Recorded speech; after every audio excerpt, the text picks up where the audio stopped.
Il y en a qui disent ouais j'ai du mal à me lancer dans l'écologie parce que ça coûte cher. Mais en fait, si on se concentre sur le non-gaspillage, on va dire que dans un restaurant, il y a à peu près une vingtaine de pourcents de produits gaspillés. Si on se concentre sur ne pas gâcher ça, bah, en fait au lieu de dépenser plus d'argent parce qu'on achète des choses chères, on va gagner 20% de plus de chiffre d'affaires.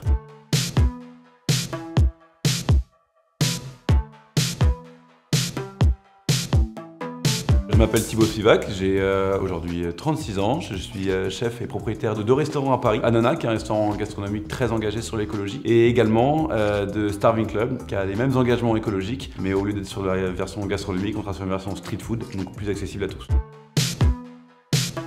Actuellement, j'ai signé la carte de Fabula, qui est un restaurant éphémère dans le musée Carnavalet. C'est assez génial parce qu'on est c'est tout en jardin, c'est extérieur, c'est un lieu de ouf pour passer l'été en terrasse le soir.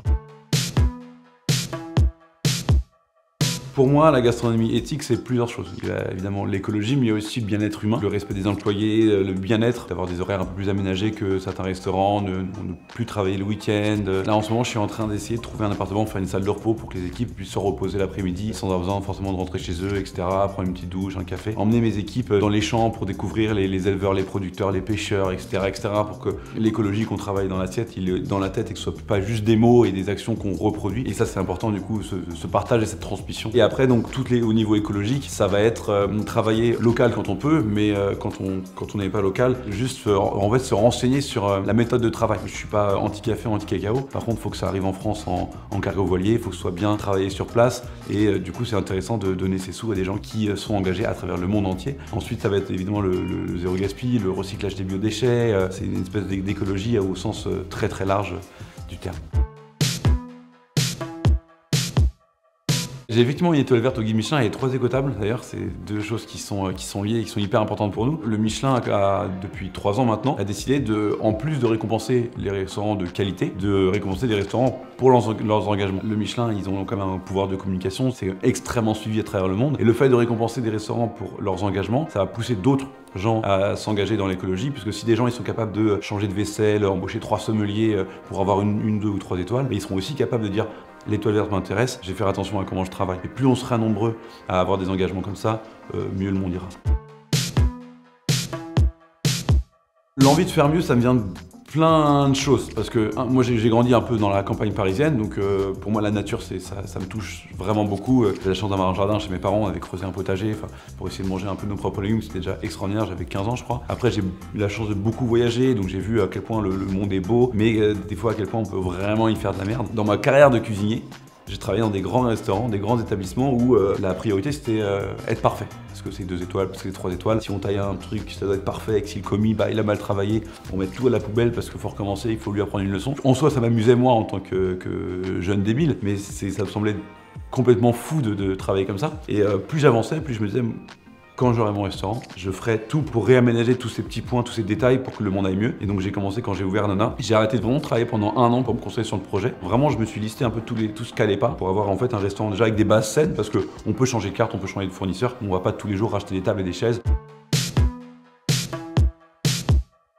Il y a plein d'astuces anti-gaspi en vrai, parce que quand on fait un plat, que ce soit à la maison ou dans un restaurant, on va faire souvent on épluche des légumes, on fait des parures. Tout ça, ça va servir pour moi, chez moi, à faire des bouillons ou des purées. Il y en a qui vont acheter des petits cubes dans les supermarchés. Au lieu de faire ça, on fait un petit stock avec toutes les parures de légumes qu'on va faire, on met ça dans le frigo. Quand on a un petit peu, on fait bouillir, on se fait un petit bouillon comme ça sur le coin du fourneau quand on a le temps. On fait réduire, on met ça dans une petite barquette au congélateur et on a un bouillon de légumes frais, fait maison. Souvent pareil, on a tendance à dire, oh tiens, au fond de mon frigo, les herbes elles ont daubé, ces herbes un peu fatiguées, on peut se faire une huile d'herbe qui va se faisait la salade. Donc on fait juste chauffer de l'huile d'olive sur le coin du fourneau, on balance les herbes dedans, on mixe tout ça et on a une huile d'herbe pour tout l'été, ça c'est formidable. C'est juste, il faut juste se reformater à dire que rien doit aller dans la poubelle en fait, c'est pas possible, tout est utilisable, donc c'est plus une nouvelle façon de penser, de réflexion et d'arrêter de vouloir juste que tout soit beau et parfait et le monde irait mieux.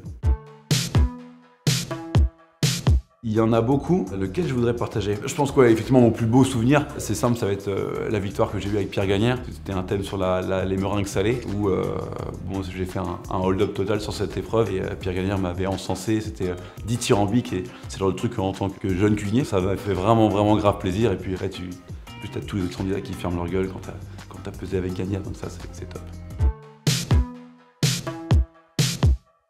personnellement, plus ça va, plus je travaille sur le végétal. C'est-à-dire qu'on a tous tendance à dire, quand on crée une carte de restaurant, dire je vais faire tel poisson et je vais chercher une garniture qui va avec. Personnellement, ma découverte culinaire, c'est plutôt le plaisir de travailler à l'envers. Je vais choisir un légume, choisir une garniture. Soit je dis, ça suffit en tant que tel et je vais garder vraiment un plat totalement végétal qui permet vraiment de remettre en avant le légume, le véganisme dans sa plus haute noblesse. Ou le cas échéant, je vais dire tiens, quel poisson, quelle viande je vais mettre pour accompagner mes légumes. Et pour moi, ça, c'est une vraie découverte culinaire dans le sens technique, expérience, autant pour travailler que pour l'expérience client.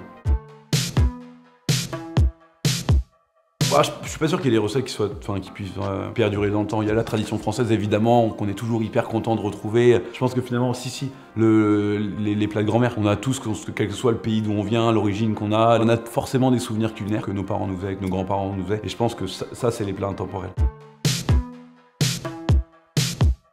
Beaucoup parce que ça veut dire qu'on a produit les légumes, qu'on les a transportés dans soit des restaurants, soit à Rungis, et qu'après il faut les transporter dans des poubelles et les brûler. Ça fait beaucoup. C'est quoi la réponse du coup? 10% de toute l'émission du gaz à effet de serre, c'est le gaspillage alimentaire. Ça donne envie de pleurer quand même. L'ingrédient qui est le plus facile à réutiliser parce que ça périme pas vraiment, c'est le pain. Du pain, quand il est frais, on le mange comme ça, en tout mode. Mais s'il commence à rassir, on peut faire un pain perdu, on peut faire un pudding, on peut faire de la chapelure. Le pain, je n'arrive pas à comprendre qu'on puisse jeter, que des fois on puisse voir une baguette de pain dans une poubelle. Ça, c'est une tristesse absolue. Finalement, les gens, des fois, en tant que restaurateur, je parle par rapport à mes confrères, il y en a qui disent « ouais, j'ai du mal à me lancer dans l'écologie parce que ça coûte cher. Les aliments bio ou de qualité coûtent cher, le local coûte cher. » Mais en fait, si on se concentre sur le non-gaspillage, on va dire que dans un restaurant, il y a à peu près une vingtaine de pourcents de produits gaspillés. Entre, les parures de légumes ou les trucs qu'on a oubliés au fond du frigo, qu'on jette à la poubelle, etc. Si on se concentre sur ne pas gâcher ça, ça veut dire les utiliser, en fait, au lieu de dépenser plus d'argent parce qu'on achète des choses chères, on va gagner 20% de plus de chiffre d'affaires. Cet argent-là, on va pouvoir la réinjecter dans des produits plus grosse qualité. Si on prend le sujet dans le bon sens, on se rend compte que faire travailler de façon éthique dans un restaurant, c'est pas forcément coûteux. Au contraire, des fois, ça peut rapporter de l'argent, qu'on prend soin de soi-même, de ses employés et de la planète en même temps. Et ça, c'est génial. Et ça, c'est ma recette Too Good To Go.